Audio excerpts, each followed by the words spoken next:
17 నియోజకవర్గాల్లో ముఖ్యంగా 17 నియోజకవర్గాలు వాటికి సంబంధించి అక్కడ ఉన్న పోటీ ఏంటి, ఎవరెవరి మధ్య పోటీ ఉంది, ముఖ్యంగా ఎవరెవరి పేర్లను పరిశీలిస్తోంది అక్కడ కాంగ్రెస్ అధిష్టానం, ముఖ్యంగా కాంగ్రెస్ రాష్ట్ర నాయకత్వం అనే అంశానికి సంబంధించి చూసే ప్రయత్నం చేద్దాం. ఒక్కసారి ఆ 17 నియోజకవర్గాల్లో ఎవరెవరి పేర్లు వినిపిస్తున్నాయి ఒక్కసారి చూసే ప్రయత్నం చేద్దాం. నాతో పాటు మా ప్రతినిధి శ్రీధర్ కూడా జాయిన్ అవుతున్నారు. శ్రీధర్, ఒక్కసారి ఆ 17 నియోజకవర్గాలకు సంబంధించి వినిపిస్తున్న పేర్లేంటి? కాంగ్రెస్ నుంచి దాదాపు 300 పైచిలకు అప్లికేషన్స్ వచ్చాయి, కానీ దాని నుంచి 50 వాటిని తీసుకోబోతోంది. సో స్టార్ట్ చేద్దాం. ఒకసారి ఆదిలాబాద్ నుంచి ప్రారంభిద్దాం. ఆదిలాబాద్ నుంచి ఎవరెవరి పేర్లు వినిపిస్తుందో చూసే ప్రయత్నం చేద్దాం. ఎస్, ఆదిలాబాద్ నుంచి మాజీ ఎమ్మెల్యే రేఖా నాయక్, అలాగే సీనియర్ నేత నరేష్ జాదవ్, అలాగే సీనియర్ నేత రాథోడ్ ప్రకాష్, వీళ్ళ ముగ్గురు పేర్లు కూడా వినిపిస్తున్నాయి. వీళ్ళ ముగ్గురికి సంబంధించి అప్లికేషన్స్ దాఖలు చేస్తారు. వీళ్ళ ముగ్గురు పేర్లను కూడా పరిశీలిస్తున్నట్టుగా తెలుస్తోంది. అసలు ఆదిలాబాద్ నుంచి ఈ ముగ్గురిని పరిశీలించడం కారణం ఏంటి, దీంట్లో ఎవరు ఫైనల్ అవకాశం తెలుసుకుందాం. ఒక్కసారి శ్రీధర్, ఈ 3 పేర్లను పరిశీలిస్తున్నట్టుగా తెలుస్తుంది రాష్ట్ర నాయకత్వం. దాంట్లో ఎవరి పేరు ఫైనల్ అవకాశం ఉంది, ముఖ్యంగా వీళ్ళ ముగ్గురిని పరిశీలించడానికి కారణం ఏంటి? సచిన్, ముందుగా ఆదిలాబాద్ నియోజకవర్గానికి వస్తే అది రిజర్వ్డ్ కాన్స్టిట్యున్సీ. ఆ రిజర్వ్డ్ కాన్స్టిట్యున్సీలో ఎవరిని బలంగా పెట్టాలి, ఎందుకంటే ఇప్పటికక్కడ సిట్టింగ్ కూడా బీజేపీ ఉంది కాబట్టి ఆయన ఎదుర్కోవాలంటే ఖచ్చితంగా కూడా ఒకవైపు బీఆర్ఎస్ నుంచి కూడా గట్టి పోటీ ఉంటుంది కాబట్టి ఆదిలాబాద్లో కాంగ్రెస్ చెప్పుకోదగ్గ స్థానాలు సాధించాలి కాబట్టి దానికి సంబంధించి ఆ ఎంపీ స్థానాలపై ప్రధానంగా ఇటు మాజీ ఎమ్మెల్యే రేఖా నాయక్ కానివ్వండి, అటు నరేష్ జాదవ్తో పాటు రాథోడ్ ప్రకాష్ ముగ్గురు ఉన్నారు. వీరికి సంబంధించి మాత్రం ఈ ముగ్గురిని ఒకవైపు కాంగ్రెస్ స్క్రీనింగ్ కమిటీ అనేది కూడా షార్ట్ లిస్ట్ చేసి అయితే పంపింది. మరి ముగ్గుట్లో ఎవరిని వరిస్తుందో చూడాలి, ఎందుకంటే ఒకవైపు రేఖా నాయక్ మాజీ ఎమ్మెల్యే ఉన్నారు, సీనియర్ నేతలు ఉన్నారు కాబట్టి వీరి మధ్యలో నరేష్ జాదవ్కి వస్తుందా, లేకపోతే మరో సీనియర్ నేత రాథోడ్ ప్రకాష్కి వస్తుందా, లేదంటే మరోవైపు గతంలో పనిచేసిన అనుభవం ఉన్నటువంటి రేఖా నాయక్ వైపు చూస్తుందా, ఒకసారి అధిష్టానం కూడా వేచి చూడాలి. సచిన్, ఇంట్రెస్టింగ్, ఆదిలాబాద్ లో సోయం బాపురావుకి గట్టి పోటీ ఎవరిస్తారనే అంశానికి సంబంధించిన క్వశ్చన్ మార్క్ కింద కనిపిస్తోంది ఆదిలాబాద్ కి సంబంధించి. ఎస్, ఇది ఆదిలాబాద్ కి సంబంధించి. ఒక్కసారి పెద్దపల్లి వెళ్దాం. పెద్దపల్లికి సంబంధించి ఎవరెవరి మధ్య పోటీ ఉంది, ఎవరెవరి పేర్లు వినిపిస్తున్న చూసే ప్రయత్నం చేద్దాం. ఎస్, ఇక్కడ పెద్దపల్లికి సంబంధించి చూస్తున్నాం. పెద్దపల్లిలో వినిపిస్తున్న 3 పేర్లు కూడా సుగుణ కుమారి, గడ్డం వంశీ, అలాగే వెంకటేష్ నేత. సుగుణ కుమారి వైద్యురాలు, అలాగే గడ్డం వంశీ వివేక్ వెంకటస్వామి కుమారుడిన, అలాగే వెంకటేష్ నేత సిట్టింగ్ ఎంపీ. ఈ ముగ్గురు మధ్య కూడా పోటీ ఉన్నట్టు తెలుస్తోంది. ఎవరి పేరు ఫైనలైజ్ అవ్వచ్చు, ఈ ముగ్గురిని పరిశీలించడానికి కారణం ఏంటి తెలుసుకునే ప్రయత్నం చేద్దాం. ఒకసారి శ్రీధర్, ఏంటి ఈ ముగ్గురికి సంబంధించి ఒకసారి ఏంటి, ఏ అంశాన్ని పరిశీలించి వీరిని దాదాపు పరిశీలిస్తున్న పేర్ల కింద మనం భావించవచ్చు ఇక్కడ పెద్దపల్లి అంశంలో?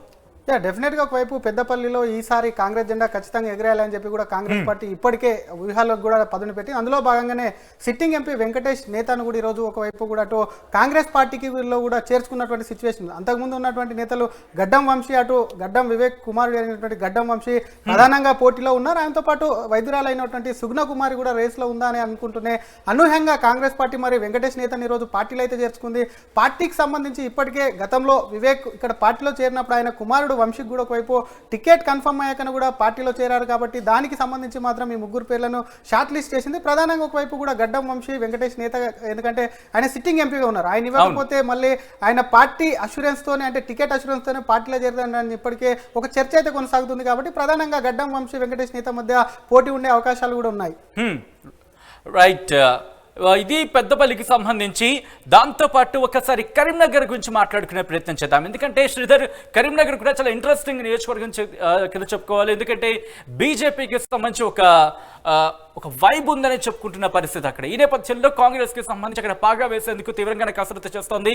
ఒక్కసారి ఇక్కడ కాంగ్రెస్ పరిశీలిస్తున్న పేర్లను చూద్దాం. ఒకసారి సీనియర్ నేత, అలాగే ఇక్కడ సీనియర్ నాయకులు ఉన్నారు, ఏఐసిసి వైస్ ప్రెసిడెంట్ ఉన్నారు. సీనియర్ నేత ప్రవీణ్ రెడ్డి పేరు వినిపిస్తోంది, సీనియర్ నాయకుడు వెలిచాల రాజేంద్రరావు, అలాగే AICC in fact AICC vice president Santosh Kumar, AIPC vice Santosh Kumar పేరు కూడా వినిపిస్తోంది. ఏంటి, ఏ అంశాన్ని పరిశీలనలోకి తీసుకుంటుంది వీళ్ళ విషయంలో? డెఫినెట్గా కరీంనగర్ అనేది అటు బీజేపీలో ఉన్నటువంటి బండి సంజయ్ ఉన్నటువంటి కాన్స్టిట్యున్సీ కాబట్టి అక్కడ సిట్టింగ్ ఎంపీ ఆయన ఎదుర్కోవాలంటే ముగ్గురులో ఎవరినో ఒకరి ఖచ్చితంగా కూడా వాళ్ళు సెలెక్ట్ చేయాల్సి వస్తుంది. స్ట్రాంగ్గా ఉన్నటువంటి నేతను తీసుకోవాలి కాబట్టి అందులో భాగంగా ప్రవీణ్ రెడ్డి సీనియర్ నేత ఉన్నారు, అలాగే వెల్చల రాజేంద్రరావు కూడా పార్టీలో చాలా కాలంగా ఉన్నటువంటి సీనియర్ నాయకుడు. సంతోష్ కుమార్ విషయానికి వస్తే ఏఐసిసి వైస్ ప్రెసిడెంట్గా ఉన్నటువంటి సిచ్యువేషన్ ఉంది కాబట్టి ఈ ముగ్గురికి సంబంధించి ముగ్గుట్లో ఎవరినొక్కనే బదులు ఎవరి వైపు కూడా వైపు అధిష్టానం మొగ్గు చూపుంది. ఎందుకంటే బండి సంజయ్ని ఎవరైతే స్ట్రాంగ్గా ఎదుర్కొన్నారు, ఒక్కొక్కరికి ఒక్కొక్క చరిత్ర ఉంది, చాలా కాలంగా పార్టీలో ఉన్నవారు ఉన్నారు, అలాగే పార్టీతో పాటు అడ్డుపెట్టుకున్నటువంటి టికెట్ కోసం తీవ్ర ప్రయత్నాలు చేయడం కాకుండా బండి సంజయ్కి సంబంధించి మాత్రం బండి సంజయ్ని ఎవరు ఎదుర్కొన్న దాంట్లో ఒకవైపు అధిష్టానం ఫైనల్ చేసే అవకాశం అయితే కనిపిస్తుంది ముగ్గురు నుంచి. నెక్స్ట్ ఒక్కసారి మరొక ఇంట్రెస్టింగ్ పార్లమెంట్ నియోజకవర్గం వరంగల్కి వెళ్దాం శ్రీధర్. వరంగల్కి సంబంధించి ఎవరెవరి పేరును పరిశీలిస్తున్నా సార్ చూద్దాం. వరంగల్కి సంబంధించి చూస్తే కనుక టీపీసీసీ అధికార ప్రతినిధి అద్దంకి దయాకర్ పేరు వినిపిస్తోంది. దాంతోపాటు మాజీ ఎంపీ సిరిసిల్ల రాజయ్య, అలాగే మాజీ పోలీస్ అధికారి దొమ్మాటి సాంబయ్య, వీళ్ళ ముగ్గురు పేర్లను కూడా ఇట రాష్ట్ర నాయకత్వం పరిశీలిస్తున్నట్టుగా తెలుస్తోంది. ఏంటి వరంగల్ విషయంలో ఏం జరుగుతోంది ఇక్కడ? డెఫినెట్ గా వరంగల్ అనేది ఒక రిజర్వ్డ్ కాన్స్టిట్యున్సీ కాబట్టి ఇప్పటికే అద్దంకి దయాకర్, సిరిసిల్ల రాజా, దొమ్మటి సాంబయ్యను ఒక్కసారి వీళ్ళని పరిశీలిస్తే అద్దంకి దయాకర్ కు ఇప్పటికి ఒకవైపు ఎమ్మెల్సీ ఇవ్వాల్సి ఉండే, ఎమ్మెల్సీ ఒకవైపు కూడా ఎమ్మెల్సీ కూడా ఆగిపోయినటువంటి సిచ్యువేషన్ ఉంది. ఇన్ఫాక్ట్ ఎమ్మెల్యే నుంచి మనం చూస్తున్నాం, అసెంబ్లీకి సంబంధించి చూస్తూ వస్తున్నాం. ఎమ్మెల్యే ఆయనకి ఎమ్మెల్యే సీట్ ఇవ్వకపోను, ఎమ్మెల్సీ కూడా చివరి నిమిషంలో కూడా చేంజ్ అయిన పేరు ఫైనల్ అయినటువంటి సిచ్యువేషన్ లో కూడా చేంజ్ అయ్యి, దానికి సంబంధించి వరంగల్ అనేది కూడా ఒక రిజర్వ్ స్థానం కాబట్టి అద్దంకి అష్యూరెన్స్ ఇచ్చే కూడా ఒకవైపు కూడా వరంగల్ అష్యూరెన్స్ ఇచ్చే కూడా ఒకవైపు ఆపారని చెప్పి తెలుస్తుంది. కాబట్టి అద్దంకి ఇచ్చే అవకాశాలు ఎక్కువ ఉన్నాయి. పార్టీలో చర్చ అయితే కొనసాగుతుంది. మరొక నేత సిరిసిల్ల రాజానికి విజయాన్ని వస్తే ఆయన గతంలో అక్కడ నుంచి ఎంపీగా పనిచేశారు, అనుభవం ఉన్నటువంటి నేత కాబట్టి ఈసారి ఆయనకే టికెట్ వస్తుందని చెప్పి ధీమా వ్యక్తం చేస్తున్నటువంటి సిచ్యువేషన్ ఉంటే అనూహ్యంగా మరో నేత పోలీస్ అధికారి అయినటువంటి దొమ్మటి సాంబయ్య అక్కడ, ఎందుకంటే ఒకవైపు అడ్మినిస్ట్రేటివ్ నుంచి కూడా ఒకవైపు రాజకీయాలకు రావాలని చెప్పి కూడా పార్టీలో చేరినటువంటి నేత కాబట్టి ఆయన కూడా టికెట్ కోసం తీవ్ర ప్రయత్నాలు అయితే చేస్తున్నారు. మాక్సిమం కాంగ్రెస్ పార్టీ చెప్తున్నది ఒకటే, రాజయ్య లేకపోతే ఒకవైపు అద్దంకి ఇచ్చే అవకాశాలు స్పష్టంగా ఉన్నాయని చెప్పి కూడా కాంగ్రెస్ లో అయితే చర్చ జరుగుతుంది. సచిన్ రైట్, ఒక్కసారి వరంగల్ గురించి మాట్లాడుకుని ఒకసారి నిజామాబాద్ వెళ్దాం శ్రీధర్, ఎందుకంటే చాలా ఇంట్రెస్టింగ్ నియోజకవర్గం ఇది కూడా. ఒక్కసారి ఇక్కడ నిజామాబాద్ విషయంలో ఎవరెవరి పేర్లు పరిశీలిస్తుందో సార్ చూద్దాం. ఎస్, ఇక్కడ సీనియర్ నేత అరికెల నర్సారెడ్డి, అలాగే మాజీ మంత్రి జీవన్ రెడ్డి, సీనియర్ నేత మోహన్ రెడ్డి, ఈ ముగ్గురు పేర్లను కూడా కాంగ్రెస్ రాష్ట్ర నాయకత్వం పరిశీలిస్తున్నట్టుగా తెలుస్తోంది. ఒక్కసారి వీళ్ళ గురించి చూసే ప్రయత్నం చేద్దాం. అసలు వీళ్ళ ముగ్గురు విషయంలో ఏ అంశాన్ని పరిశీలిస్తోంది ఇక్కడ? డెఫినెట్ గా నిజామాబాద్ కొట్టాలంటే ప్రస్తుతం అక్కడ ప్రస్తుతం బీజేపీ సిట్టింగ్ ఉంది. మొన్న గెలిచినటువంటి ఎమ్మెల్యేలు కూడా బీజేపీకి అక్కడ ముగ్గురు ఎమ్మెల్యేలు గెలిచినటువంటి పరిస్థితి ఉంది కాబట్టి అక్కడ ప్రధానంగా వీళ్ళ ప్రతిపక్షం బీజేపీ భావిస్తున్నారు కాబట్టి వీరికి సంబంధించి అక్కడ నోయింగ్ ఫేసెస్, ఎందుకంటే జనాలకు తెలిసినటువంటి నేత ఉండాలి కాబట్టి దానికి సంబంధించి కూడా ఈ ముగ్గురిని సెలెక్ట్ చేసినటువంటి పరిస్థితి ఉంది. షార్ట్ లిస్ట్ లో ఈ ముగ్గురు అంటే ప్రధానంగా జీవన్ రెడ్డి గురించి మాట్లాడితే ప్రస్తుతమైన మొన్న జగిత్యాల నుంచి శాసనసభ్యుడిగా పోటీ చేసి ఓడిపోయారు. ప్రస్తుతం ఎమ్మెల్సీ కూడా పనిచేస్తున్నటువంటి జీవన్ రెడ్డి కూడా ఒకవైపు అవకాశాలు ఉంటే, మరోవైపు అరికెల నర్సారెడ్డి పార్టీలో సీనియర్ నేతగా ఉన్నటువంటి అరికెల నర్సారెడ్డి విషయానికి వస్తే కూడా పార్టీ ఆలోచన చేస్తుంది. ఆయన కూడా దానిపైన భారీగానే ఆశలు పెట్టుకున్నారు. మరో నేత మోహన్ రెడ్డి, సీనియర్ నేతగా ఉన్నటువంటి మోహన్ రెడ్డి సైతం కూడా జీవన్ రెడ్డికి అలాగే నర్సారెడ్డికి ఇద్దరికి కూడా పోటీలో తాను కూడా ఉన్నానని చెప్తున్నటువంటి సిచ్యువేషన్ ఉంది. కాబట్టి ఈ ముగ్గురు నేతల్లో ఒకవైపు ఎవరైతే అరవింద్ను ఢీ కొట్టగలుగుతారో వారికే ఒకవైపు కూడా పార్టీ మొగ్గు చూపే అవకాశాలు కూడా స్పష్టంగా కనిపిస్తున్నాయి. ఎందుకంటే అది బీజేపీ బెల్ట్, హిందుత్వ బెల్ట్ ఉన్నటువంటి దాంట్లో కూడా ఒకవైపు కూడా ఖచ్చితంగా బీఆర్ఎస్ నుంచి పోటీల నుంచి పక్కకు తప్పించి కాంగ్రెస్ ఢీకొట్టాలంటే సరైనటువంటి వ్యక్తిని కూడా ఇందులో నుంచి చూస్ చేసే అవకాశాలు స్పష్టంగా ఉన్నాయి. సచిన్ రైట్ శ్రీధర్, ఇది నిజామాబాద్కి సంబంధించి. ఒకసారి జహీరాబాద్ వెళ్దాం. జహీరాబాద్ దగ్గర అక్కడ ఎవరెవరి పేర్లను పరిశీలిస్తుందో చూసే ప్రయత్నం చేద్దాం. ఇంట్రెస్టింగ్, ఇక్కడ దాదాపు 2 పేర్లు మాత్రమే ఇక్కడ మనకు కనిపిస్తున్న పరిస్థితి అని చెప్పుకోవచ్చు. ఎందుకంటే ఒకటి మాజీ ఎంపీ సురేష్ షెట్కర్, అలాగే మాజీ ఎంపీ తనయుడు ఉజ్వల్ రెడ్డి, వీళ్ళిద్దరి పేర్లు ఇక్కడ వినిపిస్తున్నాయని చెప్పుకోవాలి. 2 పేర్లు ఇంతవరకు మనం చూసిన వాటిలో 3 పేర్లు మనకు దాదాపు కనిపిస్తూ ఉంటే ఇక్కడ 2 పేర్లు మాత్రమే. దాదాపు ఇక్కడ సురేష్ షెట్కర్కి వెళ్తుందా లేకపోతే ఉజ్వల్ రెడ్డికి వెళ్తుందా అనే క్వశ్చన్ మార్క్లో సురేష్ షెట్కర్ వైపు వెళుతుందా అనే మాట ప్రచారం చాలా గట్టిగా వినిపిస్తున్న పరిస్థితి ఉంది. కానీ ఉజ్వల్ రెడ్డి విషయంలో ఏం జరగచ్చు? ఇక్కడ ఈ 2 ప్రొఫైల్కి సంబంధించి ఏమంటారు మీరు? డెఫినెట్ గా జహీరాబాద్ కాన్స్టిట్యున్సీకి సంబంధించి జహీరాబాద్ లో అటు బీజేపీ బలంగా ఉన్నటువంటి కాన్స్టిట్యున్సీ. గత ఎన్నికల్లో చూసుకుంటే అటు ఒకవైపు బీఆర్ఎస్ వేవ్ నెరుగుతున్న కాలంలో 6,000 తేడాతోనే ఓడిపోయినటువంటి పరిస్థితి అప్పుడు. కాబట్టి ఈసారి సురేష్ షెట్కర్ అంటే నారాయణఖేడ్ టికెట్ మొదటి లిస్టులో సురేష్ షెట్కర్ కు కాంగ్రెస్ ప్రకటించింది. కానీ చివరి నిమిషంలో కూడా చేంజ్ చేసి మరొక నేతకి ఇచ్చారు. కాబట్టి సురేష్ షెట్కర్ కు జహీరాబాద్ కు సంబంధించి గతంలో ఎంపీగా పనిచేసిన అనుభవం ఉంది. అక్కడి నుంచి మరొకసారి బరిలో దింపాలని చెప్పి కూడా సురేష్ షెట్కర్ ను శాసనసభ లిస్టుల నుంచి అంటే ఎమ్మెల్యే పోటీ చేసే లిస్టుల నుంచి తీసేసిన సమాచారం. దీనికి సంబంధించి మరోవైపు ఉజ్వల్ రెడ్డి కూడా తీవ్రంగా ప్రయత్నిస్తున్నారు. ఎందుకంటే ఆయన మాజీ ఎంపీ తనయుడు కాబట్టి సురేష్ షెట్కర్ కు ఇచ్చినా కూడా పార్టీ చివరి వరకు కూడా తను కష్టపడి ఖచ్చితంగా టికెట్ తెచ్చుకోవాలనే లక్ష్యంతో పనిచేస్తున్నటువంటి సిచ్యువేషన్ ఉంది. కాబట్టి ఖచ్చితంగా వీరిద్దరి మధ్యనే పోటీ ప్రధానంగా ఉండే అవకాశాలు స్పష్టంగా ఉన్నాయి. Sachin right, so next Zaheerabad తర్వాత మెదక్ వెళ్దాం. శ్రీధర్, ఒకసారి మెదక్కి సంబంధించి ఎటువంటి పోటీ ఉందో చూసే ప్రయత్నం చేద్దాం. ఇంట్రెస్టింగ్, ఇక్కడ చాలా గట్టి పోటీ ఉందని చెప్పుకోవాలి కాంగ్రెస్ లో. ముఖ్యంగా ఇక్కడ ప్రధానంగా వినిపిస్తున్న 3 పేర్లు మాజీ ఎమ్మెల్యే మైనంపల్లి హనుమంతరావు, అలాగే మాజీ ఎమ్మెల్యే జగ్గారెడ్డి, అలాగే టీపీసీసీ అధికార ప్రతినిధి భవానీ రెడ్డి. ఈ 3 పేర్లను కూడా రాష్ట్ర నాయకత్వం పరిశీలిస్తున్నట్టుగా తెలుస్తోంది. ఒక్కసారి ఏంటి ఏ అంశాలు ఇక్కడ పరిశీలిస్తోంది రాష్ట్ర నాయకత్వం? డెఫినెట్ గా మెదక్ కాన్స్టిట్యూన్స్ అనేది ఖచ్చితంగా గెలవాలని చెప్పి కూడా కాంగ్రెస్ చూస్తున్నటువంటి సిచ్యువేషన్. అక్కడ బలమైనటువంటి నేతలు వాళ్ళకు ఒక జగ్గారెడ్డి కానివ్వండి, మైనంపల్లి కానివ్వండి, ఇప్పటికే ఇద్దరు నేతలు కూడా అసెంబ్లీ ఎన్నికల్లో ఓటమి పాలు చెందారు. నెక్స్ట్ గెలుపు కోసం తాతాలాడుతున్నటువంటి నేతలు అప్పట్లో గతంలో అటు మెదక్ నుంచి కూడా ఒకవైపు పనిచేసినటువంటి అనుభవం, మెదక్ జిల్లా ప్రెసిడెంట్ గా కూడా మైనంపల్లి పనిచేశారు కాబట్టి పార్టీ సీనియర్ నేత ఆయనకు ఒకవైపు కూడా పార్టీ ఆయన వైపు మొగ్గు చూపే అవకాశం. ఆయన తనయుడు మెదక్ ప్రస్తుతం కూడా ఒకవైపు సిట్టింగ్ ఎమ్మెల్యే ఉన్నారు. అలాగే జగ్గారెడ్డి విషయానికి వస్తే జగ్గారెడ్డి గతంలో ఇతర పార్టీ నుంచి అయినా అటు నుంచి కూడా ఒకవైపు కూడా మెదక్ నుంచి పోటీ చేసినటువంటి జగ్గారెడ్డి అదే జిల్లాలో ఉన్నటువంటి సంగారెడ్డి కాన్స్టిట్యున్సీ కూడా ఎమ్మెల్యేగా చాలా కాలం పనిచేశారు కాబట్టి ఆయనకు సంబంధించి కూడా క్యాడర్ ఆ కాన్స్టిట్యున్సీలో ఉన్నటువంటి పార్లమెంట్ కాన్స్టిట్యున్సీలో చాలా ఆయనను నోయింగ్ ఫేసెస్ కాబట్టి వీరిద్దరి మధ్యనే ప్రధాన పోటీ ఉంటే ఒకవైపు మహిళలకు కాంగ్రెస్, ఎందుకంటే మహిళలకు టికెట్లు, మహిళా రిజర్వేషన్, మహిళల పట్ల కూడా కాంగ్రెస్ ఖచ్చితంగా కూడా వారికి టికెట్లు ఇస్తామని కేటాయిస్తే మాత్రం భవానీ రెడ్డి వైపు మొగ్గు చూపే అవకాశం ఉంది. ఎందుకంటే ఇద్దరు అగ్రనేతల మధ్య పోటీలో ఎవరికి ఇచ్చినా మరొకరిపై కూడా పార్టీకి కాస్త నష్టం చేకూరుతుంది కాబట్టి ఇద్దరి మధ్యలో భవానీ రెడ్డికి ఇచ్చిన ఆశ్చర్యపోనక్కర్లేదని చెప్పి కూడా గాంధీ భవన్ వర్గాల టాక్. సచిన్ రైట్, మెదక్ నుంచి చేవేళ్ల వెళ్దాం. చేవేళ్లకు సంబంధించి అక్కడ ఎవరెవరి మధ్య పోటీ ఉంది? చేవేళ్లలో ఒక ఇంట్రెస్టింగ్ పోటీ అనేది చెప్పుకోవాలి ఇక్కడ. ఎందుకంటే మాజీ ఎమ్మెల్యే కేఎల్ఆర్, అలాగే బడంగపేట మేయర్ పారిజాత నరసింహారెడ్డి, టీపీసీసీ అధికార ప్రతినిధి దామోదర్ అవేలి, ఈ ముగ్గురు కూడా చాలా ఇంట్రెస్టింగ్ ప్రొఫైల్స్ అని చెప్పుకోవాలి. కానీ ప్రధానంగా వీళ్ళిద్దరి మధ్య పోటీ ఉంటుంది అనుకున్నాం, కానీ అనూహ్యంగా మూడో పేరు ఇక్కడ తెర మీదకి వచ్చిన పరిస్థితి ఏంటి? ఇక్కడ చేవేళ్ల విషయంలో ఏం జరుగుతుంది? ఎందుకంటే ఇన్ఫాక్ట్ కేఎల్ఆర్ మనం మాట్లాడుకున్నప్పుడు కూడా అసెంబ్లీ ఎన్నికల సమయంలో కాస్త పారిజాత నరసింహారెడ్డి నుంచి కాస్త వ్యతిరేక వచ్చిన పరిస్థితి మనం చెప్పుకోవచ్చు.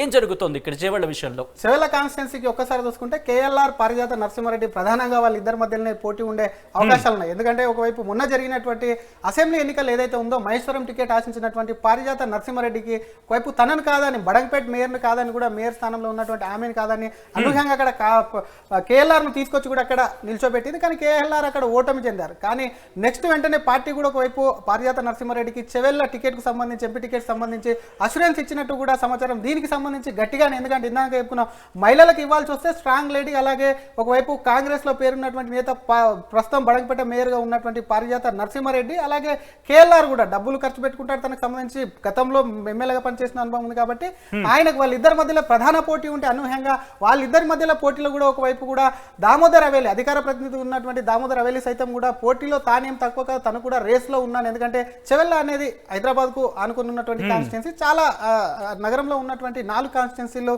లోకల్ గా చెవెళ్ళ పార్లమెంట్ కింద వెళ్తాయి కాబట్టి గట్టిగానే ప్రయత్నం చేస్తున్నప్పటికీ పారిజాత నరసింహారెడ్డి వర్సెస్ కేఎల్ఆర్ గా కూడా ఈ టికెట్ విషయంలో పోటీ ఉండే అవకాశం ఉంది. సచిన్ రైట్, చేవేళ్ల నుంచి ఒకసారి మల్కాజ్గిరి వెళ్దాం శ్రీధర్. మల్కాజ్గిరికి సంబంధించి, ఎందుకంటే ప్రస్తుతం ముఖ్యమంత్రిగా ఉన్న రేవంత్ రెడ్డి ఇక్కడి నుంచి ఆయన గెలిచారు.